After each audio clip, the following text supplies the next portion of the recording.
பிள்ளைக்கு கல்யாணம் முடிச்சு கொடுத்துட்டோம்டா தலையிடக்கூடாது. மகளும் மாப்பிள்ளையும் வெளியால போகல, எங்கம்மா போறாய், உன புருஷன் எங்க கூட்டிட்டு போறாய், உனக்கு தேவையில்லாத விஷயம். அவன் தான் கல்யாணம் முடிச்சிட்டாரு. என்ன மருமகன் எங்க போறீங்க, என்ன லேட்டு, யாரோட பேச்சு, ஏன் இவ்வளவு இங்க போறீங்க, நாங்களும் வாரோம். அவன் கல்யாணம் முடிச்சு ஆர்வத்துல புதுசா சுமரலியா போறோம், 2 பேரும் பைக்கில போகல, ஒரு வேனை பிடிங்க நாம எல்லாரும் போவோம். அதுக்கு ஜானியான எங்கேயே கிடக்கல.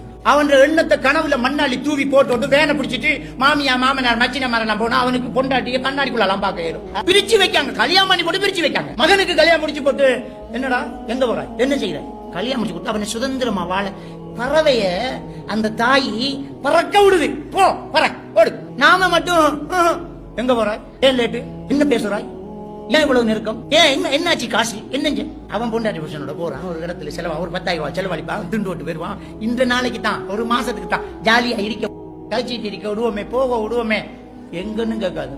ஒரு இடத்த போயிட்டு வா, சொல்ல போய் கதவை தாட்டு. எவ்வளவு நேரம் அவளுக்கு இருக்காய், வாவே பாப்பா வந்து காத்துக்கு இருக்காரு உன்னோட காய்க்கிறதுக்கு. அப்ப என்னத்துக்கு கல்யாணம் முடிச்சு கொடு, கல்யாணத்தை முடிச்சு கொடுத்து போட்டு கதவை தட்டி கூப்பிடு. போனும் நம்மள பிரிக்க கூடாது, நாமளும் நம்முடைய குடும்பத்தில் உள்ள இலட்சிகளை பிரிச்சிடக்கூடாது. சுதந்திரமா கல்யாணம் முடிச்சு கொடுத்து அப்படியே விடுங்கள, அவங்கள அவராக யோசிக்கட்டும், கைடு பண்ணுங்க, ஆலோசனை சொல்லுங்க. இப்படித்தான் மகன் வாழ்க்கை, இப்படித்தான் சொல்லுங்க.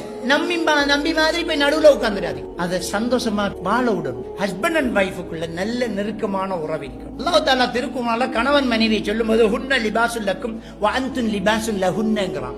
அவர் உங்களுக்கு ஆடை, நீங்க அவருக்கு ஆடை என்று அல்லாஹ் தஆலா சொல்றான். பெண்கள் உங்களுக்கு ஆடை, நீங்க அவர்களுக்கு ஆடைங்கிறான். ஆடையே அல்லாஹ் உதாரணம் சொல்றான். அல்லாஹ் வீணுக்காக எதையுமே பேசல. ஆடையே அல்லாஹ் உதாரணம் சொல்லலாம். ஒரு மனைவி ஆடை, ஒரு கணவன் மனைவிக்கு ஆடை, ஆடை தான் உதாரணம். ஆடையில என்னென்ன எல்லாம் பாக்குறேன் அதெல்லாம் பாரு. அதைத்தான் நபிகள் நாயகம் ஸல்லல்லாஹு அலைஹி வஸல்லம் சொன்னாங்க, எந்த ஒரு ஆணுக்கும் தன் மனைவியிடம் இன்னொருத்தனை பற்றி வர்ணிக்க அனுமதி கிடையாது. எந்த ஒரு பெண்ணுக்கும் தன் கணவனிடம் இன்னொருத்தியை பற்றி வர்ணிக்க கூடாது.